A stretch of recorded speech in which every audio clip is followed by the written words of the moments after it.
नमस्कार किसान साथियों, स्वागत है आपका हमारे YouTube चैनल पर। किसान साथियों, इस समय धान के बाद कुछ फसल हम उपयोग में लाते हैं, जिसमें कि गेहूं, मक्का, सरसों, इन सभी फसलों को हम लगाते हैं।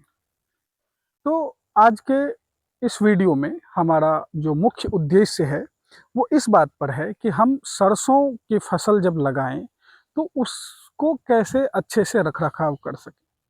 सरसों एक ऐसा फसल है जिसमें कि हमें लागत कम लगती है, सिंचाई कम देनी पड़ती है, रखरखाव का ध्यान कम रखना पड़ता है और ये बाजार में अच्छे दामों पर बिकता है। इसे नकदी फसल के तौर पर किसान देखते हैं। परंतु होता क्या है कि जब हम सरसों लगाते हैं तो हम पाते हैं कि प्रति एकड़ उपज कम आई है। तो उसमें अगर हम शुरू में ही कुछ बातों का ध्यान दे देंगे तो आपको उपज के बारे में सोचना नहीं पड़ेगा। वो ये है कि सरसों का जो फसल है वो शुरुआती दौर में कीट, फंगस इन सब के लिए ससेप्टेबल होता है, इन पर इनकी अटैक ज़्यादा होती है। तो अगर आप सरसों लगाते हैं और उसके 15-20 दिनों में सरसों का अच्छे से ध्यान रख लेंगे तो आपका फसल बहुत अच्छा होगा, आपके पौधे मरेंगे नहीं। तो ये करना क्या है, क्या करना है, कैसे पहचानना है? तो शुरुआती जो लक्षण होते हैं आप पाएंगे कि जब आप सरसों खेत में लगा दिए हैं, छोटे छोटे पौधे आ गए हैं, तो उन पौधों के पत्तियों पर छेद देखने को मिलेंगे। आपको पौधों का गलन भी देखने को मिल सकता है, या आप ध्यान से देखेंगे तो आपको फफूंद भी देखने को मिल सकता है। ये 2-3 चीजें आपको शुरुआती 15-20 दिनों में ही देखने को मिलेगा, और अगर आप इसको अनदेखा करेंगे तो ये आपके खेत में फैलेगा और आपके पौधों की संख्या खेत में कम हो जाएगी। तो या तो आपको वापस से सरसों के बीज डालने पड़ेंगे, या अगर आप नहीं डालेंगे तो आपके पौधे कम होंगे, उपज कम होगी। तो इसको आप कैसे कर सकते हैं, इसका रख रखाव? तो इसके लिए सबसे अच्छा तरीका है कि आप पौधों के ऊपर में डस्टिंग करें। डस्टिंग क्या करना है? जो इंसेक्टिसाइड होते हैं, जो फंजीसाइड होते हैं, वो पाउडर फॉर्म में बाजार में मिलता है, और वो पाउडर फॉर्म में जो बाजार में मिलता है उसके बाद उसको छिड़किए। छिड़कने के तरीके हैं, उस तरीके को अगर आप सही से अपनाएंगे तो आपको ज़्यादा से ज़्यादा फायदा होगा। डस्टिंग का फायदा क्या है? फायदा यह है कि आपके खेत में सिंचाई कम है, नमी कम है, तब भी आप इस्तेमाल में कर सकते हैं। आपको पानी तब भी आपके खेत में नमी कम है तब भी आप इस्तेमाल कर सकते हैं, तो आपको उतना ही फायदा ये देगा। डस्टिंग करना कैसे है, कब करें, किस तरीके से करें? तो जब आप डस्टिंग कर रहे हैं तो आप ध्यान इस बात का रखें कि वो सुबह का समय हो, 6 से 8 के बीच का।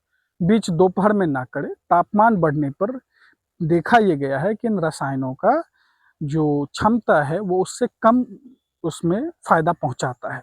तो सुबह में 6 से 8 के बीच में करें, धूप निकलने से पहले। धूप, हल्की धूप हो तो चलेगा, उस समय आप करें।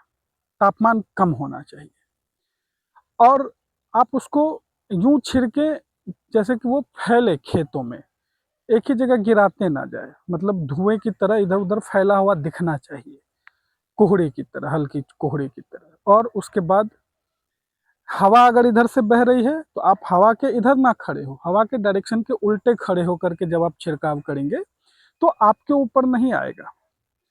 और बहुत ज़्यादा तेज हवा बह रही हो तब भी आप ना छिड़काव करें, उड़ के बगल के खेतों में चला जाएगा। तो हवा भी थोड़ी शांत हो और हवा के डायरेक्शन के उल्टा खड़ा होकर के आप छिड़काव करें तो ज़्यादा बेहतर होगा। और कोशिश ये करें कि वो एक लेयर बना ले पत्तों के ऊपर में, ताकि अगर कीट वगैरह ना भी दिख रहे हो तो वो भी कीट मर जाते हैं। सुबह के समय छिड़काव करने का फायदा ये भी होता है कि सुबह के समय हल्की हल्की ओस रहती है, और उस ओस की वजह से वो उससे चिपक जाता है पत्तियों से, और उसके ऊपर एक लेयर बना लेता है, जिससे कि आपको अच्छा फायदा पहुंचता है।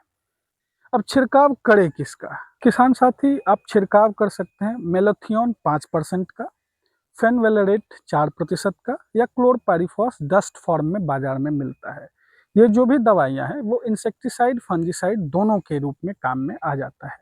आप इनका डस्ट फॉर्म लाएं और इस डस्ट फॉर्म को आप खेतों में अच्छी प्रकार से छिड़कें। और ये आपको शुरुआती 15-20 दिनों में ही कर लेना है। अगर आप ये कर लेंगे तो आपके फसल अच्छा होगा, पौधे कम मरेंगे, कीट व्याधियां कम लगेंगी, डस्टिंग करना है, पानी की भी ज़रूरत कम है, तो इससे आपको जो है सो फायदा ही पहुंचेगा। तो जो ध्यान रखने वाली बात क्या है, सुबह करें, हवा के विपरीत होकर करें, और मात्रा का ध्यान रखें कि मात्रा ये करना है कि 10 केजी प्रति एकड़ आपको बहुत है। अगर आपके खेत में कीट ज़्यादा आपको दिख रहे हैं, फंगस ज़्यादा दिख रहा है, तो आप 12 केजी प्रति एकड़ तक इस्तेमाल कर सकते हैं।